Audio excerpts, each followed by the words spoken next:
The hegemony's warships slipped through the darkness of space like hungry predators. Their sleek hulls, adorned with the red symbols of conquest, made no attempt to hide as they approached the human colony of New Eden. This was deliberate. They wanted the humans to see them coming. They wanted them to be afraid. Supreme Commander Thal stood on the bridge of his flagship. His four eyes narrowed as the blue-green planet filled the view screen. His scaled skin reflected the dim lighting as he turned to his second-in-command. "These humans are nothing special," Thal said, mandibles clicking with amusement. "Our analysts confirm they are divided, primitive, and incapable of mounting a unified defense." The colony below represented the largest human settlement outside their home system. Nearly 6 million people living in gleaming, domed cities that dotted the fertile plains of New Eden. Families, children, workers, dreamers, none of them soldiers. The hegemony had been systematically raiding smaller human outposts for months, testing responses, gathering data. Each time, the humans had responded with diplomatic protests, sanctions, and the occasional patrol ship that was easily outmatched.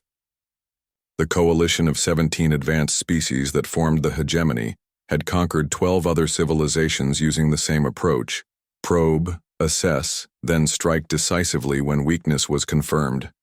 "Begin the demonstration," Thal ordered, his voice eerily calm. The weapons officer pressed a sequence of controls. Outside, massive energy cannons rotated into position. The first blast vaporized the colony's small orbital defense station in a flash of light, so intense it temporarily blinded the planet-based observers below. On New Eden, panic spread like wildfire. Emergency sirens wailed across the settlement. Domes. People rushed to evacuation shelters that would offer no real protection against what was coming. In the colony's command center, Governor Sue watched helplessly as the hegemony ships positioned themselves in a precise attack formation. Their sensors had detected the enemy fleet 3 hours earlier, but the distress signal to Earth would take 4 days to arrive at light speed. "Get as many people to the deep bunkers as possible," she ordered, her voice steady despite the fear, gripping her chest. "And make sure we're broadcasting everything." The governor knew they couldn't be saved, but she could make sure their deaths weren't silent. The hegemony bombardment began methodically, targeting power plants first, then communication, arrays, defense batteries, and finally the residential domes. The kinetic rods pierced through the protective shields of the colony like spears through paper. Buildings collapsed. Atmospheric domes ruptured. The lucky ones died instantly as vacuum claimed them. Others suffered more prolonged ends as fires spread through sectors with failing life support. From his command ship, Thal watched with clinical detachment. "Ensure our cameras capture everything," he instructed. "I want this broadcast to every species in the sector." Within hours, New Eden ceased to exist as a functioning colony. Where a thriving settlement had stood, only rubble and radiation remained. 6 million lives extinguished to make a point. "Send the message to Earth," Thal said as the last buildings collapsed. The transmission was simple: footage of the destruction, followed by a statement that this was the consequence of human expansion. The hegemony's demands were clear: withdraw from all territories beyond your home system or face extinction. They calculated that humanity would either retreat or attempt some futile, disorganized resistance that could be crushed at leisure. The message arrived at Earth Central Command 4 days later. Admiral Kim was in the middle of a strategic briefing when his aide hurried in, face ashen. The admiral excused himself and followed the young officer to a secure communications room. There, he watched the footage of New Eden's destruction in complete silence, his face revealing nothing of the fury building inside him. When the recording ended, the room remained quiet for several long moments. Finally, the admiral spoke, his voice barely above a whisper. "How many?" "Initial estimates suggest 5.8 million casualties, sir," his aide replied. The admiral nodded once, then pressed his palm against a scanner hidden beneath his desk. The system requested a retinal scan, then voice confirmation. "Kim, authorization Omega-7 Nemesis." A hidden section of wall slid open, revealing a small chamber containing a single red activation key. This was Protocol Nemesis, a military, contingency so secret that fewer than 20 people on Earth knew of its existence. Developed after humanity's first contact with alien life, it was the ultimate response to an existential threat. "Sir," Lieutenant Park said hesitantly, "the Security Council should be—" "By the time we debate this in committee, 3 more colonies could be gone," Admiral Kim interrupted. "The protocols are clear. This qualifies." He removed the key and inserted it into a console that had appeared from beneath his desk. A countdown began on screen. 72 HFY. "Send the coded alert to all fleet commanders," the Admiral ordered. "Then initiate communications blackout protocols.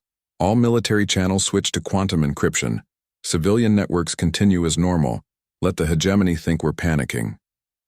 Lieutenant Park watched as the Admiral made a direct call to a facility whose existence was classified beyond her security clearance. "This is Admiral Kim," he said simply. "Prepare the vengeance. We launch in 72 hours. The hegemony's analysts monitored Earth's communications with interest in the days following New Eden's destruction. They observed increased diplomatic chatter, emergency government sessions, and public demonstrations demanding action. What they didn't detect was the absolute silence emanating from certain military installations, or the subtle repositioning of fleet assets throughout human space, or the activation of stealth systems that had never been deployed outside of testing. The hegemony leadership believed they understood humanity based on their observations. They had calculated that humans would be too terrified to mount an effective response. What they failed to calculate was that humans had been preparing for this possibility since they first looked up at the stars and wondered if they were alone, and now the hegemony would learn why that had been a fatal mistake. Traitor. Gil walked through the bustling marketplace on Proxima Station. Something felt wrong. The usual human merchants who sold Earth coffee and textiles were gone. Their stalls stood empty, metal shutters pulled down tight. It had been 3 days since the news about New Eden reached this part of space, and Gil had expected to see the humans grieving, angry perhaps, not simply absent. "Where have all your people gone?" he asked the station administrator, a tall Rigelian with golden skin who merely shrugged her 4 shoulders. "They said nothing, just closed their accounts, loaded their ships, and left." She lowered her voice. "All of them. Every human on the station. Gone within 6 hours of that news broadcast." This wasn't an isolated incident. Across 12 major trading hubs along the galactic rim, the pattern repeated itself. Human merchants quietly disappeared. Human diplomats politely excused themselves from ongoing negotiations, citing urgent matters requiring immediate attention. Human tourists cut vacations short. Human researchers archived their data and departed without explanation. The hegemony's intelligence networks buzzed with confusion. This wasn't the reaction they had expected. They had anticipated panic, perhaps hasty military posturing, or desperate diplomatic outreach. The absolute silence from official human channels was disturbing enough, but this organized withdrawal of civilians from neutral space suggested something entirely different. Commander Lee of Hegemony Intelligence paced her office on the Central Command Station. The displays surrounding her showed tracking data of known human vessel movements. The pattern made no sense. Human ships weren't retreating toward Earth as expected. Instead, they seemed to be moving toward predetermined rendezvous points in deep space, far from established routes. "It's as if they're clearing the board," she murmured to herself. A soft chime interrupted her thoughts. The automated system had flagged another anomaly, the 3rd this week. She pulled up the report and frowned. A hegemony scout ship, the Vigilant. Observer had gone silent near the Kappa Reticuli system.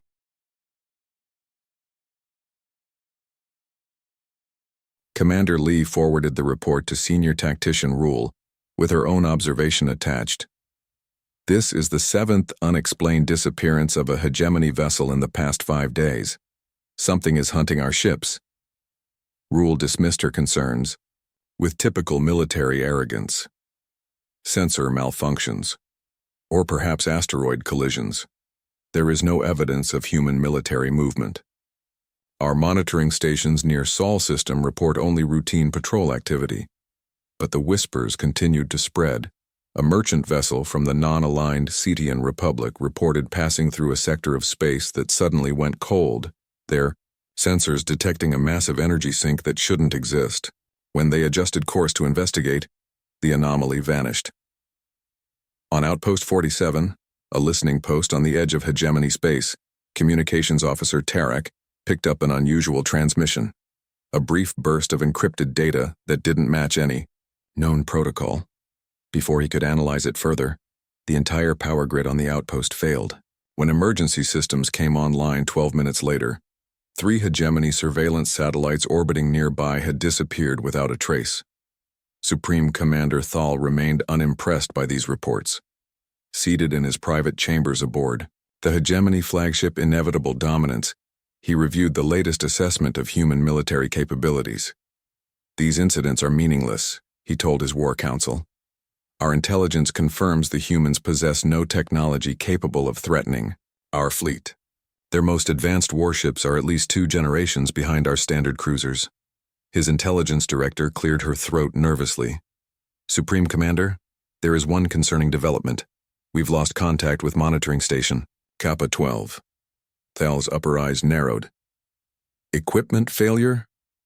"The entire station, sir. Over 300 personnel. Just gone." For the first time, a flicker of unease passed across the Supreme Commander's face. Kappa 12 was no ordinary outpost. It was a heavily fortified installation with its own defensive fleet. Something capable of overwhelming it without triggering any distress signal was beyond the known capabilities of any species in the sector. "Dispatch the 3rd battle group to investigate," he ordered after a moment's reflection. "Full combat readiness." The 3rd battle group, 15 warships carrying the most advanced weapons in the hegemony arsenal, departed immediately. They arrived at Kappa 12's coordinates 20 hours later. They found nothing but debris floating in space. The commander of the battle group, a veteran of 3 conquest campaigns, ordered an immediate withdrawal to defensible space. His final transmission included 4 words that would haunt the hegemony leadership. "Something massive is coming." That transmission ended abruptly. None of the 15 ships in the battle group were ever heard from again. Panic began to spread through the hegemony high command. Sensor outposts across 3 sectors went dark in rapid succession. Long-range scanners detected unusual gravitational disturbances moving through hyperspace, disturbances far larger than any known vessel could create. On a small observation platform orbiting the gas giant Kel 6, 2 hegemony scientists witnessed something impossible. As they monitored atmospheric storms on the planet below, their sensors registered an object emerging from hyperspace nearby. When they turned their telescopes toward the coordinates, they saw nothing. Yet the gravitational readings suggested something massive had arrived.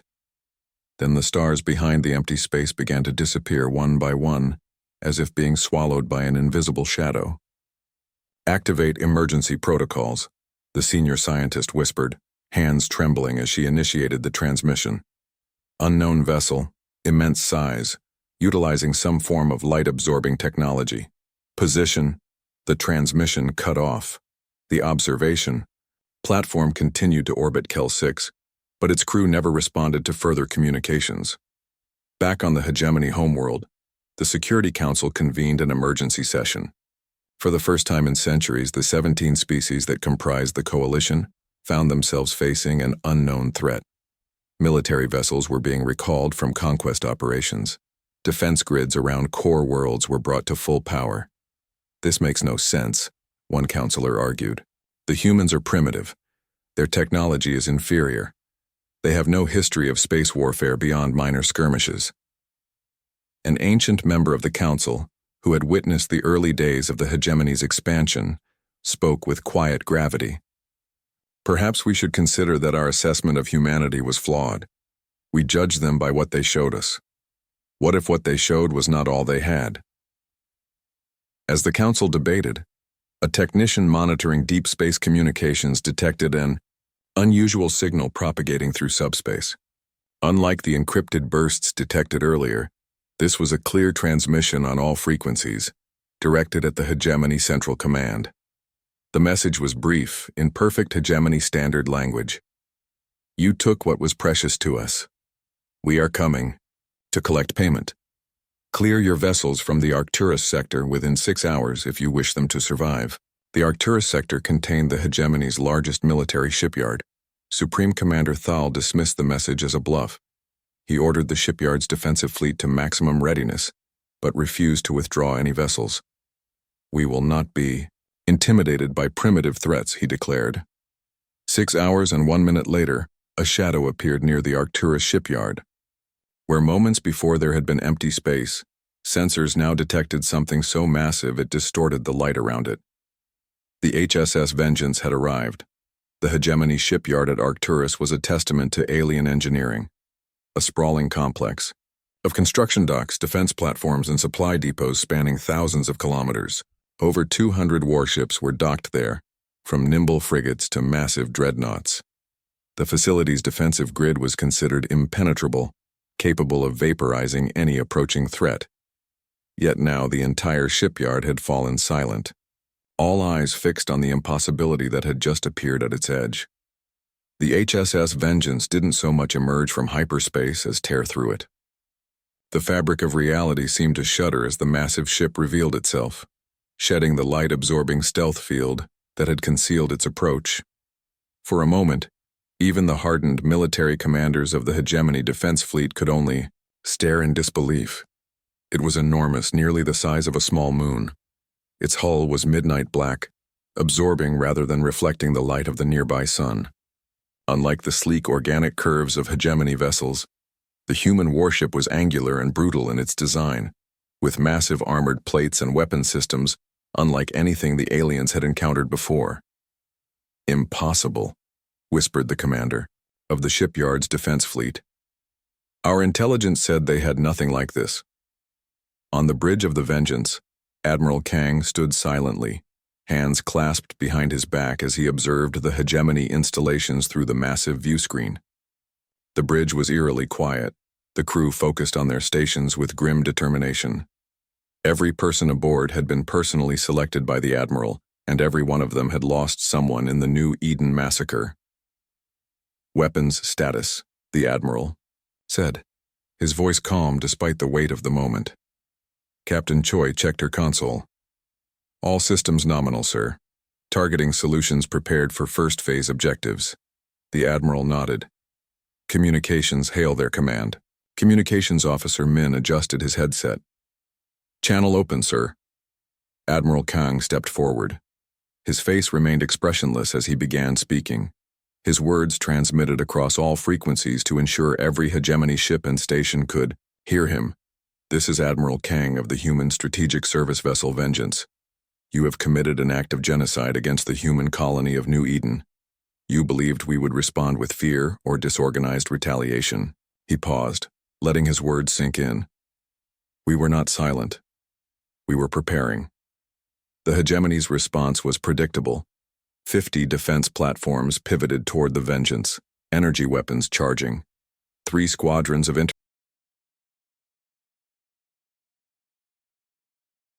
Weapons Officer Song watched them approach on her tactical display. They're targeting our primary weapon emplacements, she reported. Let them, Admiral Kang replied. Engineering, activate the shield demonstration. Chief Engineer Ryu pressed a sequence of commands on his console. Outside, the first wave of Hegemony weapons fire reached the Vengeance, concentrated energy beams powerful enough to slice through conventional defensive shields. The beams struck an invisible barrier about 2 kilometers from the Vengeance's hull. Instead of dissipating or penetrating, they seemed to be absorbed, creating a brief flare of blue-white light where they hit. The shield itself remained invisible except where impacted. Shield absorption at 12%, Engineer Ryu announced. Converting to power reserves now. In the Hegemony Command Center, panic was spreading. Supreme Commander Thal had arrived via emergency transport as soon as the human warship appeared. Now he watched in disbelief as his most powerful weapons had no effect. That's not possible, he snarled. No shield technology can absorb directed energy on that scale. His weapons officer looked up from her console, eyes wide with fear. "Sir, we're detecting massive energy buildup within the human vessel. Whatever our weapons are hitting, it's feeding power directly into their systems." Before Thal could respond, his tactical officer interrupted. "Sir, we're detecting spatial distortions at multiple points throughout the shipyard perimeter. Across the vast expanse of space surrounding the shipyard, reality rippled and tore as more human vessels deactivated their stealth systems. Not as large as the Vengeance, but formidable nonetheless. Sleek destroyers, heavy cruisers, and specialized combat craft that had been positioning themselves for weeks, while the hegemony remained oblivious. Aboard the Vengeance, Admiral Kang opened a channel again. "Your intelligence on humanity was flawed. You studied our civilian technology. You monitored our commercial vessels. You assessed our patrol ships." His voice remained steady, matter of fact. "What you never saw was what we built in the shadows, hoping we would never need to use it." On the tactical display before him, blue dots representing the newly revealed human fleet blinked into existence, forming a perfect sphere around the hegemony shipyard. A classic containment formation, executed with precision that spoke of long preparation.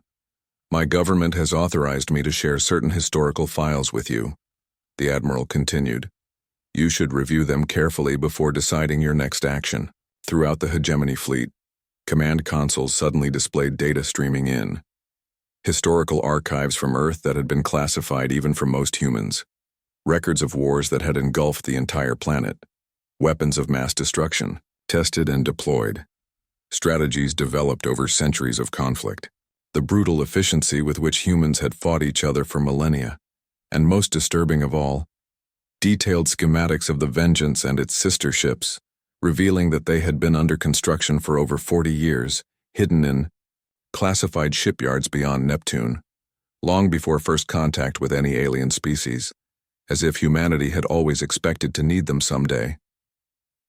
In the Hegemony Command Center, Supreme Commander Thal reviewed the data with growing horror. "This can't be accurate," he insisted. "A species this warlike would have destroyed itself before achieving space travel." His cultural advisor shook her head slowly. "That's what makes them different from us, Commander. They turned their violence outward only when necessary. They spent centuries pointing weapons at each other, balanced on the edge of annihilation, yet somehow survived. We believed their reluctance to fight us was weakness."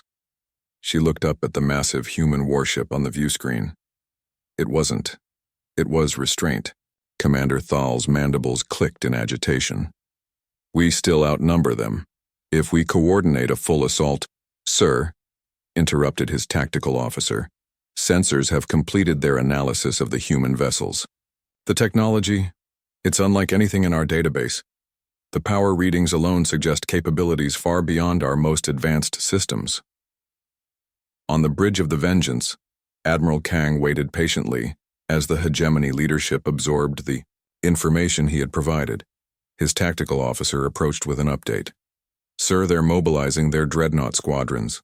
4 capital ships moving to attack formation." The Admiral nodded. "They need to test us. Prepare targeting solutions for surgical strikes only. Minimal casualties."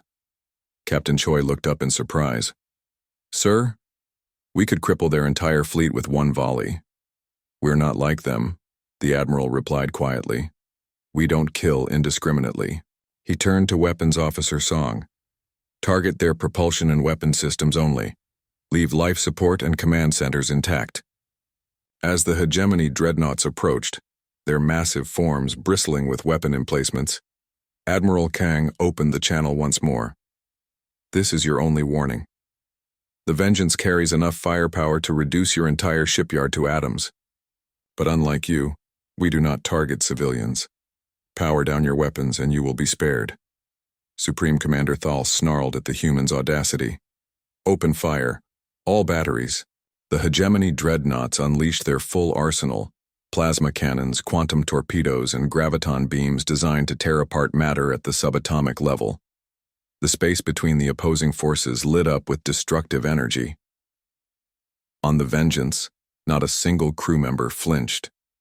Shield absorption at 47%, Engineer Ryu reported calmly. Power reserves approaching optimal levels. Admiral Kang waited until the initial barrage subsided.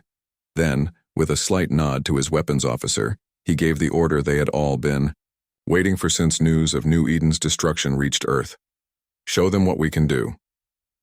The Vengeance's main weapon systems activated, not with the wild energy discharge typical of hegemony weapons, but with precise, almost surgical beams of concentrated force. Each beam struck exactly where intended, slicing through the Dreadnought's propulsion systems and weapon emplacements without breaching their hulls. Within seconds, all 4 massive warships hung powerless in space, unable to fight or flee. Throughout the hegemony fleet, a terrible realization was dawning. For all their technological advancement, for all their centuries of conquest, they had never encountered anything like humanity, not just because of their weapons, but because of how they used them, with terrible precision born from millennia of practice at killing each other. And now, that terrible precision was turned outward in vengeance. Silence hung over the hegemony command center like a physical weight. The 4 crippled dreadnoughts, their pride, their most powerful warships, drifted helplessly in space. Not destroyed, but precisely disabled by weapons that shouldn't exist.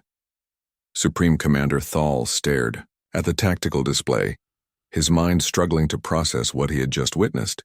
"Status report," he demanded, his voice barely controlled. His tactical officer swallowed hard before responding. "All 4 dreadnoughts report complete weapons and propulsion failure. Life support and communications remain functional. Casualties, minimal." That last word seemed to echo in the command center. Minimal casualties. The humans had the power to obliterate the dreadnoughts entirely, but chose instead to simply neutralize them. This wasn't the behavior of a vengeful species seeking extermination. This was something else, something perhaps more frightening. "The rest of the fleet awaits your orders, Supreme Commander," his second-in-command prompted gently. Thal's outer eyes blinked in rapid succession, a sign of extreme stress in his species. "Order all vessels to hold position. Do not fire unless fired upon."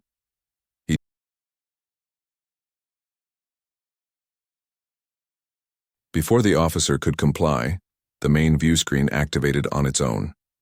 Admiral Kang's face appeared, his expression stern but not triumphant. "You wish to speak with me, Supreme Commander?" the human asked. Thal fought to maintain his composure. "You've made your point, Admiral. Your technology is impressive. Perhaps we can discuss terms for a cessation of hostilities." The human's expression didn't change. "I'm not here to negotiate a ceasefire, Commander. I'm here to deliver justice. For New Eden." His voice remained eerily calm. "But first, I want you to fully understand what you're facing." The view screen split to show multiple feeds from across the Arcturus system. In each one, a human vessel was engaging hegemony forces with the same surgical precision demonstrated by the Vengeance. A swift attack craft commanded by Captain Yoon danced between energy blasts, its movements defying conventional physics as it systematically disabled an entire squadron of hegemony interceptors without destroying a single one. Meanwhile, Commander Bay's heavy bombardment platform had positioned itself near the shipyard's main power generator. Instead of obliterating it, the human vessel projected some kind of containment field that simply shut down the massive facility, plunging half the shipyard into darkness. Most disturbing of all, Navigation Officer Han had taken a small, unassuming vessel directly through the hegemony's supposedly impenetrable defense grid. The little ship moved in ways that seemed to ignore normal space, not just fast, but somehow shifting slightly out of phase with reality itself, passing through solid matter in brief, calculated moments. "Impossible," whispered Thal's science officer. "They've developed practical applications of quantum field manipulation. We've only theorized such technology." Admiral Kang allowed the Supreme Commander to watch the systematic dismantling of his forces for several long moments before speaking again. "Your analysts believed they understood human capabilities because we showed you only what we wanted you to see. For centuries, we fought each other, developing weapons and countermeasures in an endless cycle. When we reached the stars, our leaders made a choice to present ourselves as less advanced, less dangerous than we truly were. The Admiral's eyes hardened. That decision was controversial. Many believed we should display our full military might as a deterrent. Others argued that appearing less threatening would make peaceful relations more likely. A ghost of a smile crossed his face. The compromisers won. We created 2 fleets, the public one you've observed, and the shadow fleet you're facing now. Q, another human vessel, deactivated its stealth systems directly behind the Hegemony command station. So close that the station's personnel felt the vibration through the hull. It had been there all along, undetected despite the station's advanced sensors. Fear rippled through the Hegemony command center. If one human ship could penetrate their defenses so completely, how many more might be lurking nearby? You still don't understand what you've done, Admiral Kang continued. New Eden wasn't just a colony. It was home to the families of our military personnel. My own sister and her children lived there. For the first time, emotion flickered across his face. A momentary glimpse of personal pain quickly mastered. Every officer aboard the Vengeance lost someone in your attack. We're not just soldiers following orders. We're the grief made manifest.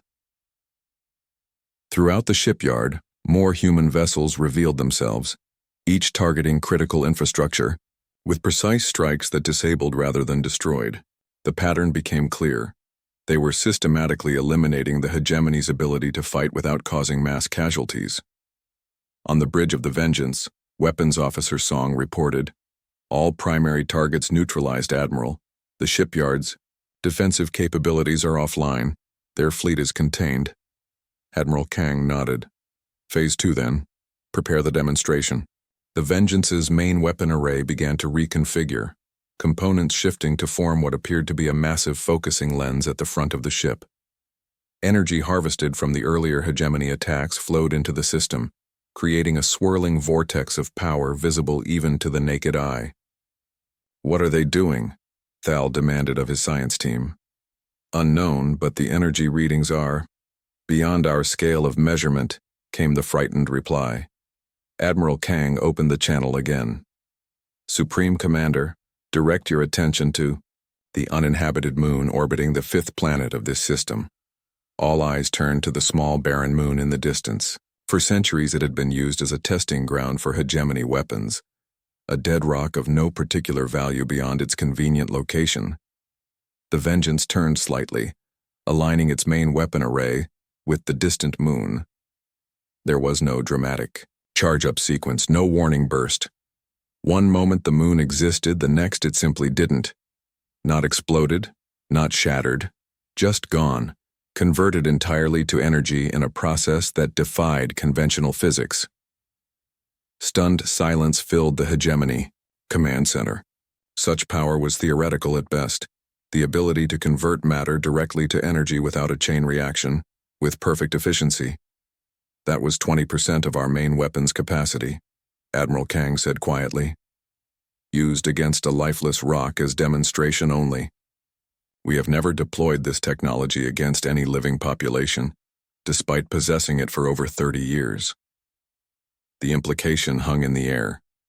Humanity had possessed the power to obliterate any threat for decades, yet had chosen restraint. Until now, Supreme Commander Thal found his voice at last. "What do you want from us?" "Justice," Admiral Kang replied simply. "But not vengeance. Not genocide. We're better than that." He straightened, his posture reflecting the weight of his authority. "The Hegemony will acknowledge its crimes against New Eden and all human settlements you've attacked. You will provide full reparations to the families of those killed, and you will accept human oversight of your governance for the next 100 years to ensure this never happens again." Thal's inner eyes narrowed in confusion. "You're not destroying us?" "No. That would make us like you." The Admiral's voice carried no malice, just certainty. "Humanity doesn't seek your extinction. We seek your reformation." As if to underscore his point, medical ships bearing human insignia began appearing throughout the system, moving to assist damaged Hegemony vessels where life support was failing. Even in the midst of battle, they had prepared to save lives. On the bridge of the Vengeance, Captain Choi approached the Admiral. "Sir, The Hegemony Council is requesting to meet. They wish to discuss surrender terms. Admiral Kang nodded. Tell them we accept, and inform Earth that Phase 1 is complete. Phase 1, sir? Captain Choi asked.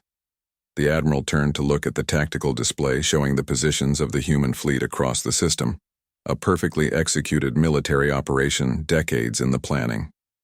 Yes, Captain. This was only the beginning. The galaxy needs to understand that humanity will no longer remain silent in the face of aggression. His eyes reflected the stars on the view screen. Not just for ourselves, but for any species threatened by those who mistake restraint for weakness.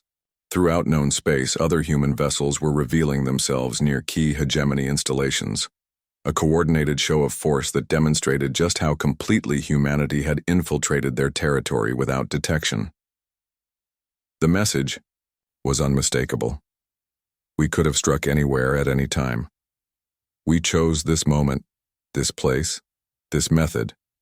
The reckoning had come, not as blind destruction, but as calculated justice. And somewhere, the 6 million souls of New Eden could finally rest. The Grand Assembly Hall on Neutral Territory Station Concordia hadn't seen such a gathering in centuries. Representatives from 37 spacefaring species filled the tiered seating, their varied physiologies creating a living tapestry of galactic diversity. The air hummed with tension and whispered conversations in dozens of languages. At the center of the hall stood a circular table where the peace accords would be signed. On one side sat the hegemony delegation, their once proud postures now subdued. Supreme Commander Thal occupied the central seat, his scales dulled from stress and lack of sleep. Beside him, various ministers and counselors from the 17 species that formed the coalition looked equally diminished. Facing them was the human delegation. Admiral Kang sat with perfect posture, his dress uniform adorned with only a single medal, the New Eden Remembrance Star, created specifically to honor those lost in the massacre. Beside him sat Diplomatic Officer Ju.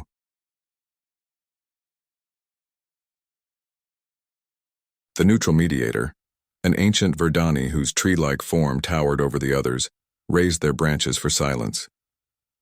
We gather today to witness the formal peace agreement between the Hegemony Alliance and the United Earth Government, the Verdani intoned, voice like rustling leaves. This marks the end of hostilities and establishes new protocols for interstellar relations. All eyes turned to the massive view screen dominating one wall of the hall. It displayed a live feed of the Vengeance holding position near the now demilitarized Arcturus shipyard. The human warship remained an imposing sight, its true scale apparent as smaller vessels moved around it like minnows circling a leviathan. Diplomatic Officer Ju slid the formal agreement toward the hegemony delegation. The terms remain as discussed. Acknowledgement of crimes against New Eden and other human settlements, reparations to be paid to survivors and victims' families, and human oversight of hegemony governance for 100 standard years. Supreme. Commander Thal's outer eyes blinked rapidly as he reviewed the document. And in return, humanity promises no further military action against hegemony worlds or assets? Provided the terms are met, yes. Officer Ju's voice remained professional, betraying none of the emotion that must lie beneath. Her own parents had been visiting New Eden when the attack came. Thal's hand hesitated over the document. Before I sign, I must know one thing, Admiral. You had the power to destroy us completely. Many among your people must have demanded such vengeance. Why show mercy? The assembly hall fell completely silent.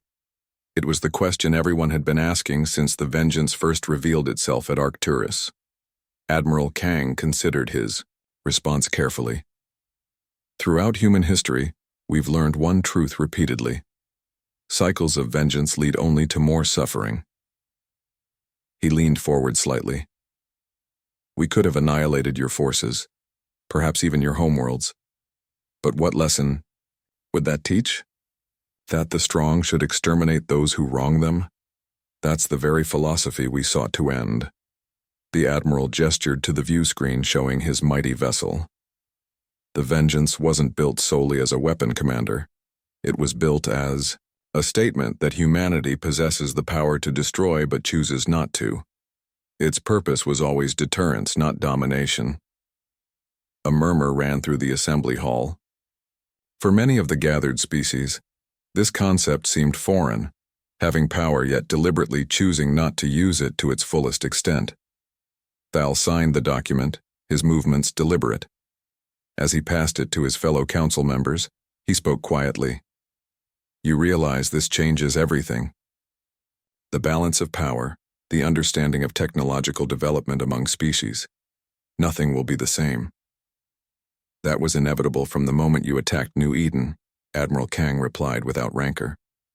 Actions have consequences, but they also provide opportunities for growth. After the last signature was affixed, the Verdani mediator raised their branches again. The accord is sealed. Let it be recorded that on this day a new chapter in galactic relations begins. The formal proceedings concluded, but diplomats and representatives lingered, breaking into smaller groups for discussion. The revelation of humanity's hidden capabilities had sent shockwaves through the galactic community. Species that had previously dismissed humans as minor players now sought alliances. Those who had planned their own aggressions against human territory quietly abandoned such notions. In one corner of the hall, a young hegemony diplomat approached Diplomatic Officer Ju with obvious trepidation. May I ask you something? The diplomat said, voice hushed. Something that has been troubling many of us. Officer Ju nodded permission. The Vengeance and its sister ships. You said they were built decades ago before first contact with any alien species. How? Why? What made humans prepare so thoroughly for a threat you hadn't even confirmed existed? A sad smile touched Officer Ju's lips. Look to our history. For thousands of years we fought ourselves, nearly destroying our civilization multiple times. When we finally achieved unity, our leaders faced a question. What if there were others among the stars who followed the same path of conquest we ourselves had barely avoided? She gazed up at the view screen where the Vengeance floated, powerful yet restrained. We hoped for peace but prepared for war. Not because we wanted conflict, but because we understood its possibility better than most. Across the hall, Admiral Kang was speaking with representatives from several smaller species that had suffered under hegemony expansion. Their gratitude was obvious in their postures and gestures. We couldn't act before, the Admiral explained. Not without proof of aggression, but now that the hegemony has been contained, we can discuss protective alliances with any peaceful species who wishes it. Word of these conversations spread quickly through diplomatic channels. By the end of the day, 17 previously neutral species had requested formal talks with the human delegation. As the gathering began to disperse, Supreme Commander Thal found himself alone with Admiral Kang in a quiet observation lounge overlooking the station's docking bay. Below them, vessels of various designs prepared for departure. I still don't fully understand your species, Thal admitted. Your capacity for violence is unlike anything we've encountered, yet you choose restraint. Your technology exceeds our understanding, yet you hid it for years. You are simultaneously the most frightening and most reassuring species we've met. Admiral Kang watched as a small ship departed the station, a regular transport, not a warship.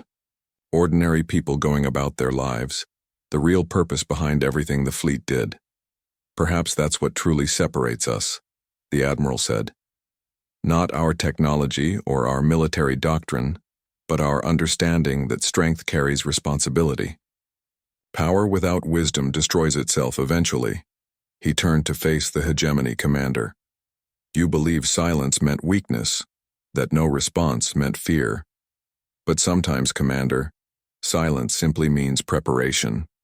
In the days that followed, the news spread throughout known space. Detailed accounts of the Battle of Arcturus, as it came to be called, reached every inhabited world. Most focused not on the human victory, but on what happened afterward. How the victors had chosen justice over vengeance, reformation over extermination. 3 months later, when the Hegemony Council formally apologized for the New Eden massacre in a galaxy-wide broadcast, Viewership records were broken across all species. The sincere regret in their voices, the humility of their words.